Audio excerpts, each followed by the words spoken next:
and strictly there's okay, so yeah, just I mentioned the mics and close by. I know I want you to start and you routine them on. Okay, perfect. Gordon, thank you for having me. Yeah. So, Matt, nice to meet you, man. I met you like 2 minutes ago. Yeah, nice to meet you. I want to ask about your hat because the New York Yankees just destroyed the Giants game 1, and the Giants got a win yesterday. So I was happy about that. But like, are you from New York? Okay, so you're gonna be disappointed by this answer. Is that I'm actually not. I'm from Sacramento. I don't watch baseball at all. I just like the hat. I like the style. Yeah, you do it for the swag, right? Yeah, exactly. There's just a little bit of swag to it. There's a lot of culture with New York culture or whatever, and I just like the hat. I had the same thing. I wore an LA Dodgers hat, and everybody's just giving me a hard time, like, oh, like, what are you wearing this LA hat in Sacramento? I'm just like, I don't know. I need to just wear non-branded hats from now on. Well, I think the New York hat is acceptable. Yeah, I hope so. The other team, maybe not so much. We're far enough away from it to where I think it's okay. So that's why I changed to New York, actually. Okay, I appreciate that. Yeah. So, Matt, I'm going to skip question number 1, okay? Sure thing. I'm going to go straight to number 2. What are you working on right now that excites you? Right now, so I'm an artist. I do a lot of different mediums. I do video and photo, but also I'm a ceramicist. And right now I'm working on a project with the City of Sacramento called Birds and Benches.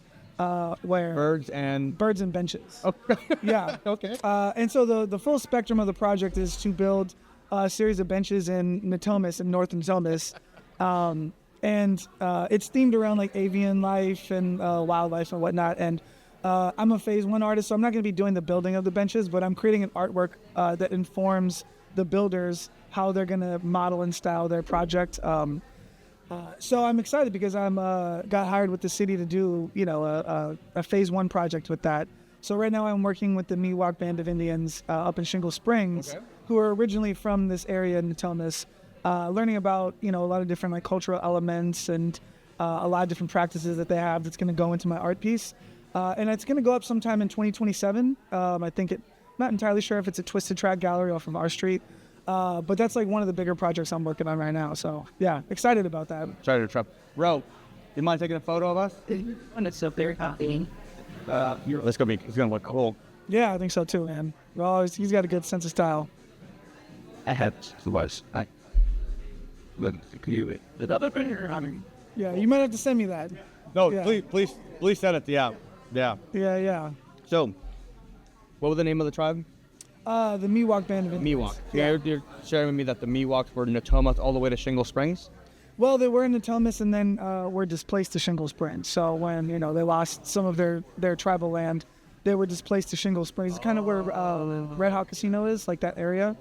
I have one of my aunts owns a property in Shingle Springs. That's the only reason I know about it. Oh, okay. It's out there. It's not too far, but it's out there. Yeah, it's like maybe like 40 minutes away. Yeah. Time-wise or whatever from there.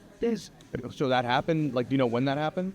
I don't know the timeline of it. Haven't gotten quite that far yet. I'm still learning a lot of everything about their culture, about everything, their practices and stuff like that. Things that are important to them culturally, and it's just really interesting getting to learn the nuances. Of every because every tribe is different from one another, and they have different ways of weaving. They have different things that make them unique and stand out, and they have really beautiful people. Like, it's been really, it's a fun journey, and it's a great opportunity for me to learn as an artist too. So, do you dabble with the drones at all in your? I do, yeah. I do drone work, not extensively, but I do some drone stuff. If the need calls for it, I have a drone. I know about all the licensing and stuff like that. So you need a license for it? Well, depending on the type of drone that you have, yeah, you'll need a license for it. Wow. Yeah, it's helpful because you can get a lot of really good shots from the drone that you just can't get otherwise. So it's kind of an important element of filmmaking now, or video work, event video making, whatever. Like, it's good to have those established shots and see that you can do a lot of stuff with the drone you can't do with just a regular camera. So for the people who are viewing, where can people find your work? Track what you're doing. Yeah, How do you keep us posted. It's a great question.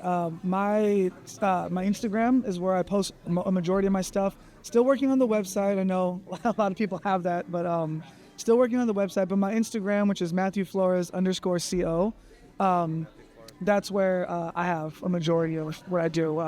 Working on the LinkedIn as well. I talked to a few people about that already, but yeah. Matthew Flores, CO, found you. Yeah, perfect. Yes. Yep, that's me.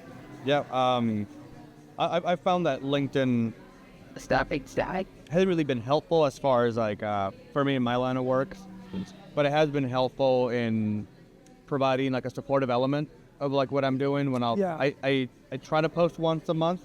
Sometimes I'll skip a month and I'll do two, just double up. Like April, I'm probably gonna double up for March. And I find that the professionals in that area are very supportive of the work that I do. A lot of like, good work, kudos, but it doesn't necessarily help me promote or provide financial education to the Sacramento community. I can see that. That's probably a lot more in person, right? That's a lot more. Maybe it might be a little bit harder to do that online, because like you said, there's a lot of white noise out there. So providing that type of information online, it can be hard to be seen. At the very least, it would be hard to be seen. So getting a chance to do that in person is probably a lot more of a deeper connection. Yeah. And it builds a lot more trust that way too. Yeah. Because there's so much misinformation online, and especially financially. There's a lot of financial kind of gurus online. You don't know if this is an ad or if this is like actual legitimate financial advice. True. So it's helpful to have that. And to your point, in person, when we do stuff in person, like here, and we're doing the whole conversation around whatever the topic may be around money, really. Okay. It's people digest it better, analyze it a little better. Yeah. When you're on a Zoom, of course it's convenient, don't get me wrong, and we're able to communicate or have people attend workshops when otherwise they couldn't because they have work, kids, name it, a business.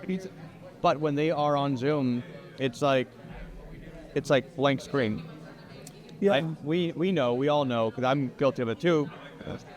If I'm not asked to do it, or if I'm not mandated to have my camera on, my phone's going to be down, I'm going to be listening, and I'm going to be doing something else. Yeah. No, I know exactly what you mean. It's sometimes difficult it's like you don't know what you don't know. Yeah.